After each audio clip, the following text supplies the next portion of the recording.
Est-ce que ça t'est déjà arrivé par le passé de te poser la question après combien de temps est-ce que je devrais voir des résultats?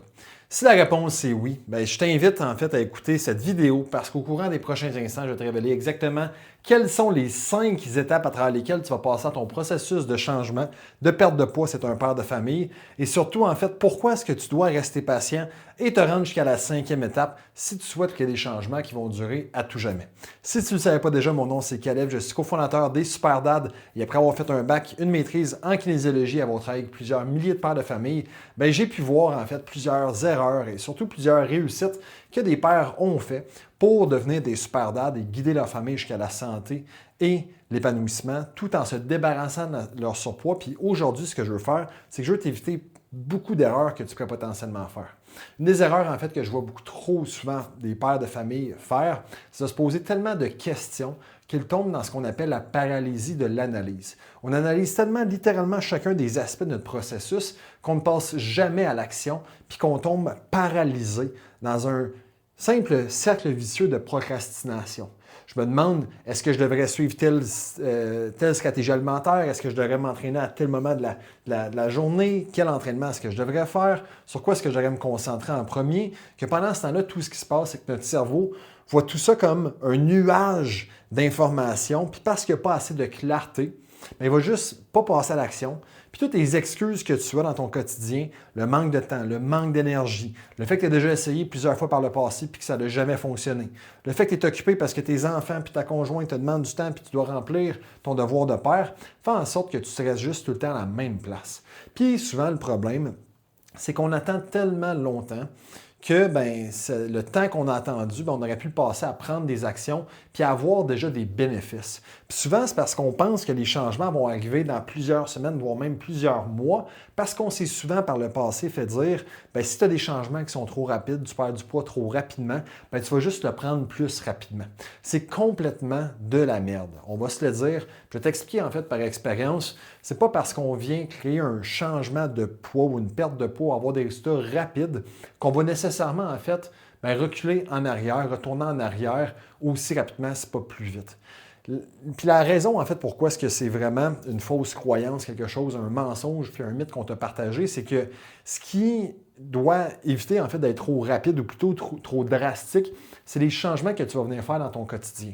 Ces changements que tu fais dans ton quotidien, tels que tu commences, en fait, du jour au lendemain, à couper tous les pains, pâtes, patates. Tu t'empêches, en fait, de manger après 8 heures le soir, puis tu commences seulement à manger à midi, faire le jeûne intermittent. Puis en même temps, tu vas venir manger uniquement de la viande, puis tu vas suivre la diète cétogène. Plus que les changements sont drastiques et rapides, évidemment, en fait, que plus que ça va être difficile pour toi de t'adapter puis de maintenir ces changements-là dans le temps. Cependant, ce n'est pas parce que tu perds du poids rapidement que tu vas le reprendre. Ça dépend en fait de la stratégie que tu vas utiliser. Puis souvent, le plus gros problème, c'est qu'on ne se concentre pas sur les bons aspects. Puis qu'est-ce qu'on veut réellement changer? Puis c'est en fait le 5e facteur que je vais te présenter au courant des prochains instants. Donc, qu'est-ce qui est le premier changement que tu penses que tu vas voir lorsque tu vas te lancer dans un processus de changement? Pour la majorité des personnes, ils vont commencer à se dire je vais commencer à dégonfler, je vais commencer à perdre du poids, ainsi de suite. Mais rassure-toi, le premier changement que tu vas voir, ce n'est pas quelque chose que tu vas perdre, mais c'est plutôt quelque chose que tu vas gagner. En fait, tu vas commencer par gagner de l'énergie. Puis tu ne vas pas juste gagner en fait de l'énergie physique, mais tu vas également gagner de l'énergie mentale. Tu le vois, quand tu viens finir un entraînement qui t'a demandé de sortir de ta zone de confort, quand tu as fait quelque chose qui est inconfortable, que tu te disais que tu allais le faire, mais ça faisait longtemps que tu ne l'avais pas fait, mais automatiquement, qu'est-ce qui se passe? C'est que tu vas venir déjà te sentir mieux. Right? Tu vas comme avoir une certaine libération. Tu vas comme avoir cassé le cercle vicieux de la procrastination. Puis automatiquement, quand on a plus d'énergie mentale, on continue à répéter qu'est-ce qui nous en a apporté. On va également avoir plus d'énergie physique. Je ne sais pas si ça t'est déjà arrivé de faire une petite course, même si c'est 10 minutes, 15 minutes, automatiquement, par la suite, tu es un peu plus réveillé.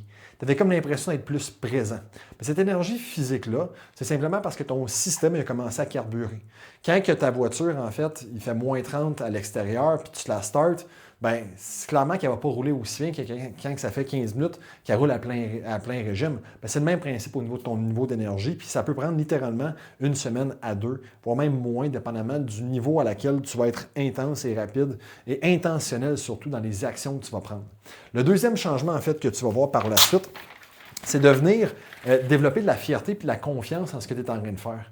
Tu vois, dépendamment du nombre de temps que ça fait que tu restes, que tu es dans cette situation-là de procrastination, de remise à plus tard, puis de dire « Hey, je vais commencer lundi prochain, je vais commencer dans un mois », bien, quand que tu viens accomplir un but, c'est comme ça que tu viens développer de la fierté et de la confiance. La confiance, ça ne se développe pas simplement en se pompant le chest, en se checkant dans le miroir et en disant qu'on est beau, on est bon, on est belle. Ça se développe en fait en accomplissant puis en respectant des engagements qu'on s'est donnés.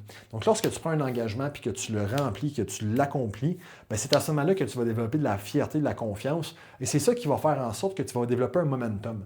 Le même momentum qui va t'apporter à répéter les mêmes actions qui t'ont apporté jusqu'à ce point-là, qui vont par la suite te permettre de voir des changements physiques.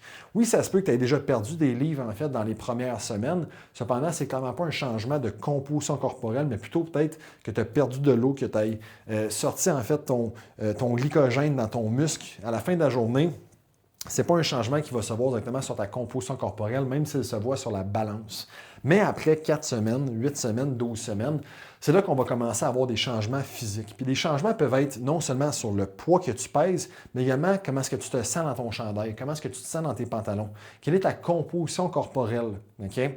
Est-ce que tu viens perdre du gras, gagner un peu de masse musculaire, te redéfinir, te tonifier, qui est simplement de venir activer ta masse musculaire pour qu'elle prenne un peu plus de place, d'espace. Comme après un entraînement, on va avoir l'impression que nos muscles sont gonflés, donc notre chandail va être un peu plus serré au niveau en fait des pectoraux, au niveau des biceps. C'est un sentiment qui est positif, qu'on sent bien dans notre peau. Fait que les changements physiques peuvent prendre 4 à 12 semaines. Mais tu vois, une des plus grandes erreurs que je vais voir, c'est que les individus vont se concentrer tellement sur les changements physiques qu'ils ne vont même pas, en fait, se rendre jusqu'à 4, 8, 12 semaines, puis vont arrêter avant. Okay? C'est sûr que lorsque tu es encadré, tu as un plan de match qui est clair, où tu te le fais dire d'avance, tu vas juste attendre et être patient. Cependant, quand tu te lances par toi-même et tu n'es pas conscient de ça, puis c'est l'erreur que j'ai vu trop de personnes faire, c'est de dire hey, je devrais avoir des changements physiques dès le jour numéro 1, dès la semaine numéro 1, dès la semaine numéro 2. Mais ces changements physiques-là, ils apparaissent juste après un peu plus de temps. Mais si tu as simplement qu'à te concentrer sur ce que tu vas gagner dans les premières semaines et par la suite, ce que tu vas perdre par la suite ou les changements qui vont se passer, c'est là que tu vas avoir beaucoup plus de confiance, puis de patience et de persévérance dans ce que tu fais. Puis tu vois, de tous les facteurs qu'on a regardés jusqu'à présent, il y a seulement un facteur que tu viens perdre, ça c'est ton poids. Tout le reste, tu viens gagner. Tu gagnes en énergie, tu gagnes en confiance, en prestance, en fierté, en focus, et ainsi de suite. Donc c'est beaucoup plus important de se concentrer sur qu'est-ce qu'on va gagner que qu'est-ce qu'on va perdre. Une fois qu'on a vu des changements physiques, c'est cool, mais il y a souvent des personnes que la seconde qui vont commencer à avoir des changements physiques, qui vont tomber un peu dans le fameux « Ah, je suis bien comme que je suis ». Finalement, j'ai perdu du poids. Finalement, j'ai atteint mon objectif de perdre 15 livres. Ah, ben là, je vais pouvoir commencer à slacker la pédale puis tomber en phase de maintien. C'est la plus grande erreur que je vois parce que plus qu'on avance, plus que c'est difficile qu'il y ait des changements. Donc, plus qu'on doit prendre des actions puis qu'on doit sortir de notre zone de confort. Faire 5 minutes de marche, OK, voilà 12 semaines, peut-être que c'était difficile pour toi. Faire 5 minutes de marche aujourd'hui avec 20 livres de moins sur le dos, clairement que c'est beaucoup plus facile parce que non seulement est-ce que tu as moins de poids sur les épaules, mais en plus de ça, tu as une meilleure capacité physique. Fait que ça te permet en fait de comprendre que passer le stade où est-ce que tu commences puis tu continues à avoir des changements physiques, tu ne dois pas simplement continuer à faire ce que tu fais ou tomber en phase de maintien, c'est là que tu dois continuer à accélérer. C'est par la suite en fait qu'on va être capable à ce moment-là de se concentrer sur tous les autres aspects qui vont s'améliorer une fois qu'on a développé de la discipline. Parce qu'on va pouvoir commencer à réellement avoir des impacts significatif sur la qualité de notre vie. Puis la qualité de la vie, puis c'est souvent ça, je me le fais reprocher en fait. Oui, je suis kinésiologue. Oui, je suis un spécialiste de la santé, puis de la technique du mouvement humain, et ainsi de suite. Mais à la base, ça sur quoi je me concentre, c'est de m'assurer en fait de rendre la vie des gens meilleure, mieux.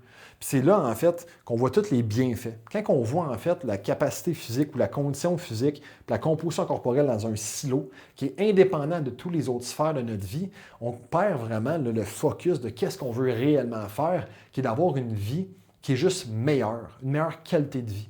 Une vie qui va nous permettre de nous épanouir pendant plus longtemps. Puis tu vois, la plus grande qualité le plus grand changement que tu peux avoir, c'est d'avoir une meilleure qualité de vie. OK? Où est-ce que tous les aspects de ta vie s'améliorent? Ou est-ce que tu as plus d'énergie le matin en te réveillant? Ou est-ce que tu reviens le soir puis tu n'es pas brûlé, pas besoin de t'asseoir sur le sofa, tu es prêt en fait à commencer ton deuxième shift? Ou est-ce que quand tu rentres à la job puis qu'on te demande de faire quelque chose, tu es allumé, tu es prêt, tu es focus? Quand tu te regardes dans le miroir, tu te sens mieux.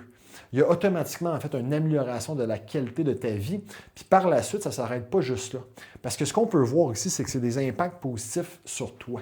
Mais la plus belle beauté, en fait, le plus beau changement que tu vas voir, c'est tous les impacts que ça va avoir en fait sur la super famille que tu vas créer par la suite.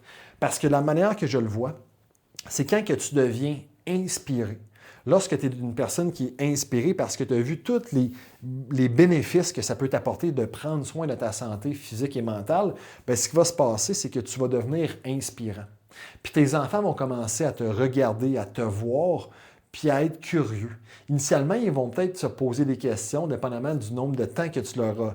Tu sais, que tu as peut-être répété des mauvaises actions, qui vont peut-être commencer à se dire: Ah, papa, ben, on l'a déjà vu par le passé, commencer par arrêter. Mais quand ça fait plusieurs semaines, voire même plusieurs mois que tu vas dans une certaine direction, puis que tu répètes des bonnes habitudes, même si sont contraires à celles que tu répétais par le passé, c'est qu'ils vont commencer à s'intéresser et à être interpellés par ce que tu fais. Puis ultimement, qu'est-ce qui va se passer? C'est qu'ils vont finir par te suivre. Puis je le vois en fait comme si tu deviens à ce moment-là le conducteur du wagon principal d'un train. Puis initialement, bien, le train, tu vas rouler, tu vas avancer. Il va pas aller super vite, puis il ne va pas aller super loin. Mais tranquillement, pas vite, à force de continuer à avancer puis à rouler, ce qui va se passer, c'est que ta famille, bien, ils vont décider en fait d'embarquer dans les wagons secondaires, tertiaires en fait de ton train, et ils vont finir par te suivre. Puis la beauté en fait de devenir un super dad, c'est que quand tu es en train d'inspirer, OK, puis de venir guider ta famille vers la santé et l'épanouissement à travers tes actions, c'est qu'eux vont finir par suivre tes actions.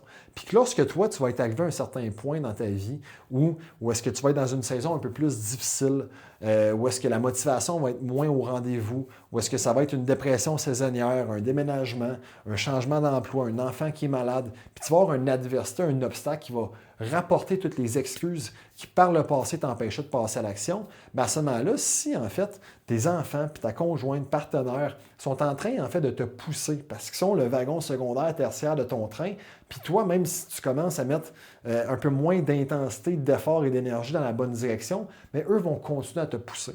Puis tu vois, initialement, tu as été motivé par des raisons qui étaient propres à toi, qui étaient internes, ou même une inspiration, en fait, d'un défi, d'un objectif que tu t'es lancé. Mais lorsque ta motivation est non seulement interne, mais elle finit par devenir la motivation que ta famille te pousse à avoir parce que tu as élevé tes standards et après ça, ils ont des attentes envers toi de garder ces standards-là élevés, mais la seconde que tes standards vont diminuer, ils vont te le rappeler parce qu'ensemble, vous allez tous aller dans la bonne direction. Donc, malgré qu'un changement peut prendre du temps à avoir, un changement physique, bien, tu vas avoir plein d'autres changements que tu vas voir où est-ce que tu vas gagner en énergie, en fierté, en confiance, où est-ce que tu vas devenir un super dad puis créer une super famille. Donc, de se concentrer sur qu'est-ce qu'on perd dans un processus de changement n'est clairement pas le plus important. On devrait plutôt se concentrer sur qu'est-ce qu'on va venir gagner à la place. Si tu apprécies cette capsule, assure-toi de liker. Et si tu veux avoir une mini-formation qui t'explique les 5 ingrédients qui nous a aidés à changer la vie de plus de 4000 pères pour les aider à devenir des super dads, clique sur le lien plus bas, écoute la mini-formation et sur ça, on va se revoir très bientôt.